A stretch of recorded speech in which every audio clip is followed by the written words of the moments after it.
Hi, everyone. Welcome to the Silver Years. My name is DK, and I'm very happy to be here, and I humbly thank you for joining me. Today, I'd like to talk about the repeat performance we're watching play out again as if once in a lifetime wasn't enough. And it made me wonder if, as an American collective, we're going to allow this to continue again by silently consenting to this cosplay without questioning the bigger reasons behind it. And whether we're going to comply without resistance as if we've forgotten what happened the last time around, as if the devastation to an entire generation more than 50 years ago happened only in our memories. What am I talking about? I'm talking about the draft, the military draft through conscription. And just so we're on the same page, conscription is the mandatory enrollment of citizens, typically young men, into military service by law. Now, for those of us living the silver years, we lived through the Vietnam era of the 1960s and 70s when the government began drafting through conscription close to 2 million young men, an entire generation of beautiful young men who were taken in their prime and legally forced to fight in a military conflict that we know now had absolutely nothing to do with our country's safety and protection. Vietnam and its people were never a threat to our freedom and security at home. It was a mercenary proxy conflict that had absolutely nothing to do with why we have a military or its greater purpose. Yet, there probably wasn't one of us who wasn't touched in some way by the loss and damage this conflict left in its wake. For those who didn't live through the horrors of the military draft during the Vietnam era, let me explain as a reminder to us all, because it's happening again. And the government is preparing to call, and I'm going to say that again, the government is preparing to call millions of our young, another generation of beautiful young men and women, in yet another mercenary proxy conflict that serves only the agenda of the self serving politicians, religious leaders, and the bankers fomenting the conflict. And please note here, I've used the word conflict and not war, which is an important technicality I'll get into further on. Let me begin this, however, by clarifying a few things about our collective need to take sides or choose a team. We live in a world that is highly polarized and divided. Everything within our reality is designed to make us feel like we have to pick a side, pick a team. The system is designed that way, and the system uses lies and manipulations to divide us, to polarize us against each other so we won't come together and unite. And it's up to us, each and every one of us, to see beyond the manipulation. The truth is that there are many sides and many perspectives to every story or situation. And I found for me, on a personal level, that when we choose to remain neutral wherever possible, and yes, it's not always possible to remain neutral, I can attest to that, but we try. It allows me, when I remain neutral, it does allow me to be open minded enough to hold opposing points of view. Some might call that seeing both sides of a coin. Same coin, two sides, and everything in between, but still the same coin. My ability to remain neutral enough to hold multiple points of view within me does not mean, however, that I align with any of them. Seeing other sides, seeing other perspectives, doesn't mean I've chosen a side. That's important to note, and I'm going to say it again. Seeing many sides does not mean I've aligned with or chosen a side. It's merely an observation. So, what I'm presenting here are simply perspectives based on my own experiences and personal observations. And hopefully, in considering some of these perspectives, you too will be inspired to do your own research and come to your own conclusions. I would also like to say that I am not anti military. If I am anything, I am anti enslavement in all of its forms. I am a proponent of personal sovereignty and the self responsibility that entails. I have great respect and gratitude for those who choose, of their own accord, to defend and protect their homeland from threats and enemies, both foreign and domestic. And I am beyond disgusted with how the government has, since its inception, chosen to mistreat and deny care for our service members, those who have served for the benefit of us all once they've been discharged. That said, let's look at a couple of the things I've noticed when it comes to military enlistment and how recruitment is typically promoted. First of all, I'd like to start with the basics, like what an enlisted person is called after joining the force. You're given the label soldier. Soldier. The spelling does not match the pronunciation, which always kind of confused me, but the spelling for soldier is Soldier. I don't know the official root or history behind why this word was chosen to be a label or identifier, but I can look at the word and tell you what its spell is. Its spell says sold to die. For some, the spell might be soul dire or soul death. Now, the military has historically offered inducements to attract what they call a few good men to join the ranks. Inducement that might include a tuition paid college education or training in some specialized skill that might offer better job potential in the civilian job market after the tour of duty is over. So basically, a young man would sacrifice 4 years of his life in service to his country and its people in exchange for education, opportunity, and maybe a VA home loan.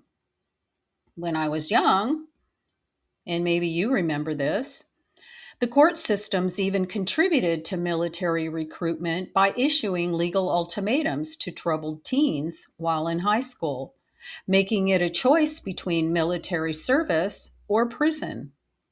Do you know anyone who'd had this happen to them? I do. While I don't think the courts are prioritizing this type of ultimatum today, the military still has a strong school system presence with its ROTC recruiters and their recruiting efforts at high school graduations. It seems for some, the enlistment in the military might be considered a rite of passage into adulthood, especially if one comes from a military family. And there are those who simply feel the call to serve. And then, of course, there's those who enlist because they see no other option for the future and they feel compelled to do something. Whatever the motivation for enlistment, once enlisted as a soldier, or you could say once enlisted and sold to die, you then become the property of the corporate government in ways you never imagined. This is the legal side of things we're never taught. This is the hidden shadow side of corporate government. And as I mentioned in my previous video, how much is enough? This is all about being subject to admiralty and maritime law, the law of the sea. So please check out that video if you want to know more. I'll put a link up in the corner here. And with the law of the sea comes the legal understanding of how the word citizen is interpreted. This is important because how you are legally categorized, your political status, as some would call it, the label you've been given, such as soldier and citizen, is how you will be viewed and treated by the corporate government that is giving you commands while holding dominion over you. To be a U.S. citizen under the corporation's 14th Amendment is to be legally defined as a piece of property, a slave. Quite the opposite of what we've been taught. And military draft by conscription is the mandatory enrollment of citizens as soldiers.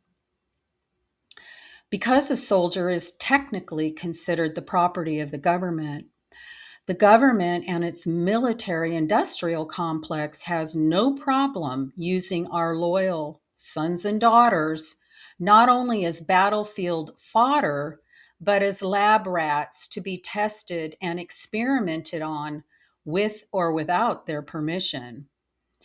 And from what I can see, this experimentation knows no limits and runs the gamut. I know this firsthand because I have a nephew who was used as a lab rat by the military and injected with syringes filled with unknown neon green substances and other things as well. Of course, after he was discharged and began having health issues, he was ignored and denied assistance as the VA, the Veterans Administration, tried to throw him out with the trash, hoping he would just go away and die. Sound familiar to any of you? Okay, so back to the Vietnam conflict.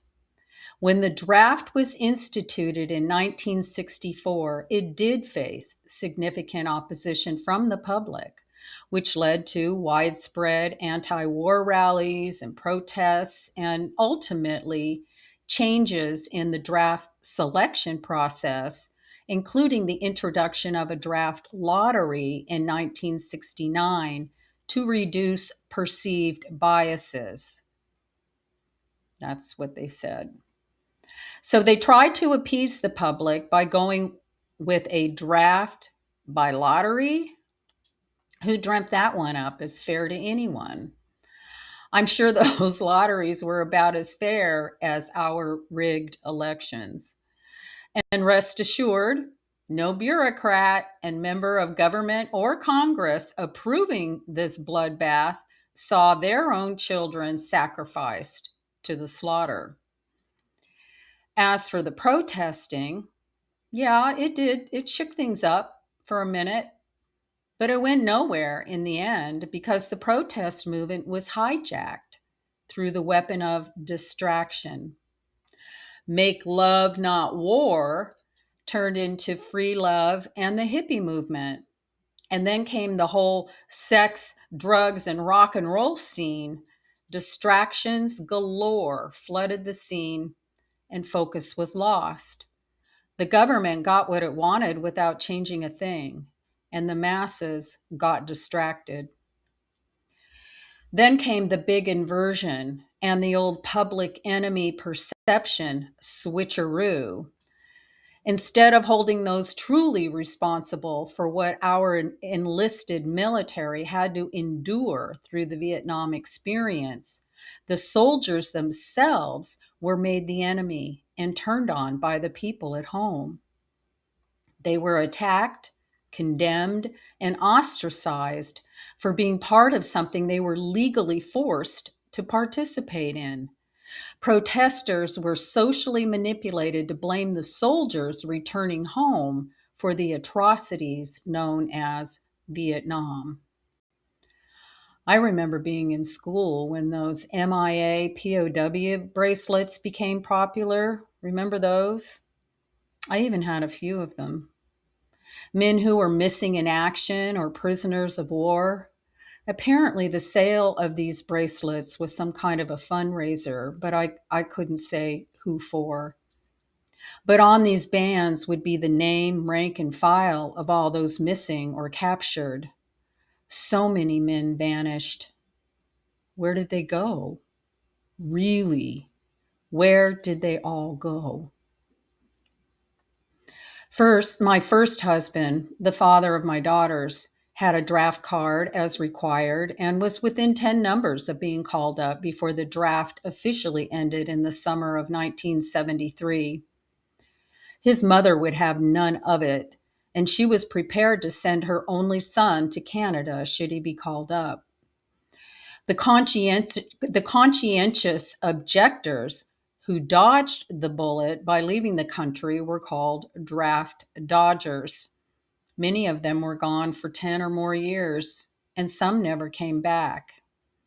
Funny, in a sad way too, when I think about it, all the judgment and shame the people of this country were programmed to socially heap upon the families that refused to obey the call, families that refused to comply.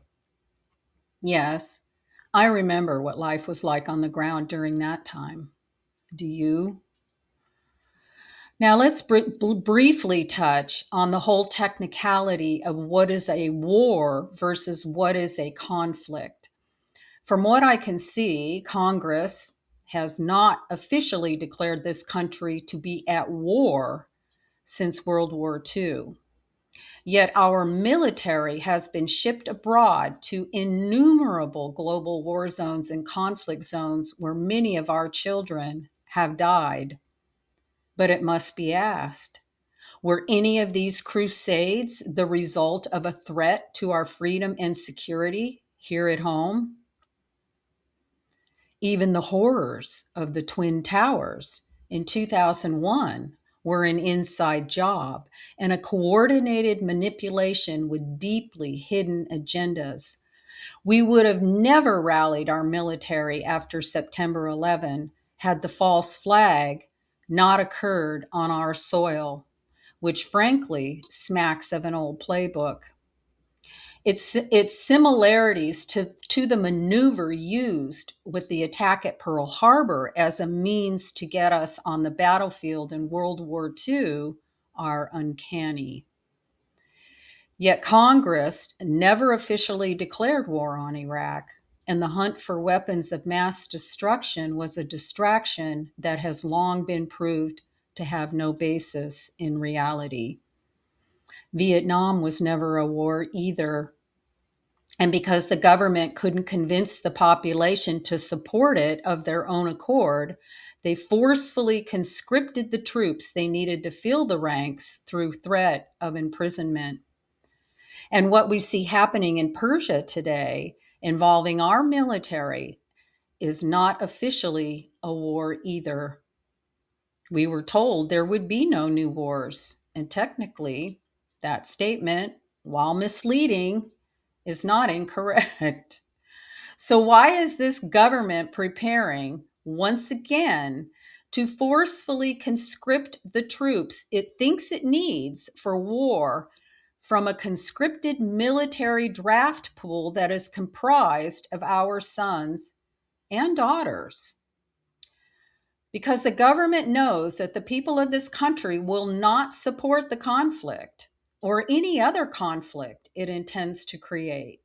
So Congress, it seemed, decided to pull a fast one last December as it quietly inserted a measure in its annual defense bill that now requires our young men between 18 and 26 years of age to be automatically registered for the military draft pool beginning in December of this year, 2026. Young men who have a driver's license will be automatically enrolled, whether they're aware of it or not. So I wondered, what the hidden agenda and motivation of Congress was when it approved this measure. And I didn't have to look too far to find one significant motivator.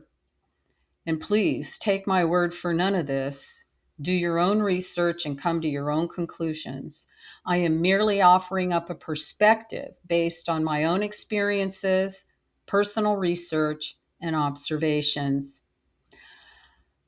I realized that much of this bureaucratic duplicity stems from allegiance to another master, and that master is not our country or our Constitution, and it certainly isn't us, we the people. Have you ever looked into how many of these government bureaucrats, members of Congress, or top brass hold passports as dual citizens of the nation state of Israel? Those agents we theoretically hired to run our government, to run our country, who have secretly had a foot in two camps while holding a passport giving evidence of dual citizenship to a nation state that we are being called upon to defend with our blood. A nation state that isn't our country, and a nation state that our military are not citizens of. But it's this nation state that our government bureaucrats have pledged allegiance to, with the passports to prove it. Some would call that a double agent.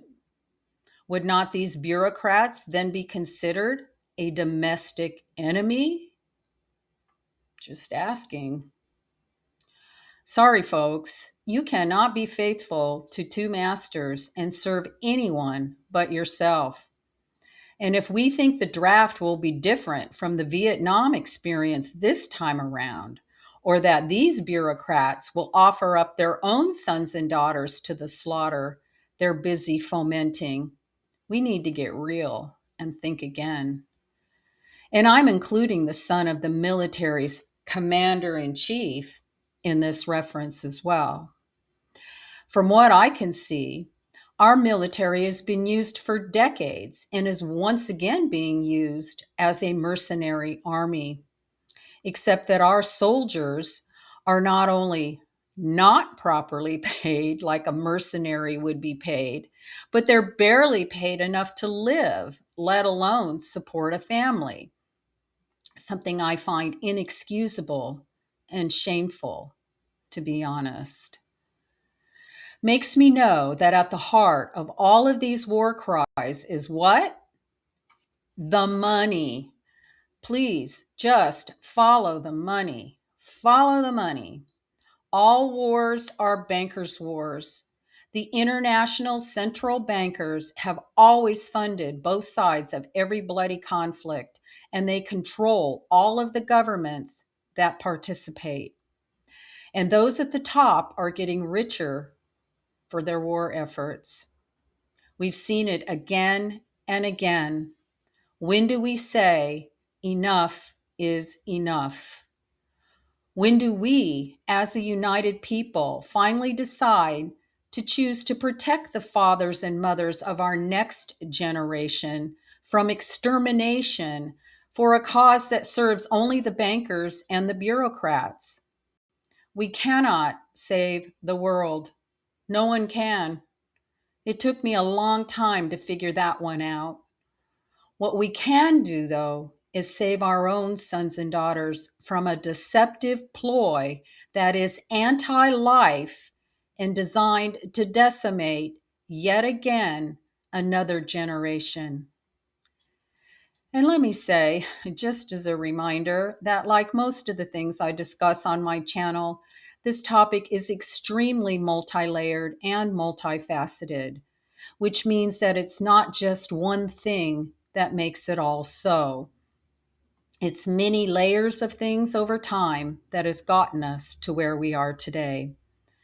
What I'm trying to shed light on here are simply some of the significant factors that I've observed contributing to this government conscription draft scheme and the far-reaching impact it will have on the families that comply under duress.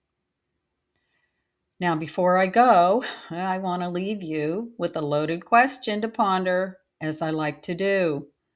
What are your thoughts on this new draft scheme? Please leave your comments below. I would love to hear your thoughts and perspectives. Until next time, be well, choose love, and thank you. Thank you for listening. Goodbye for now.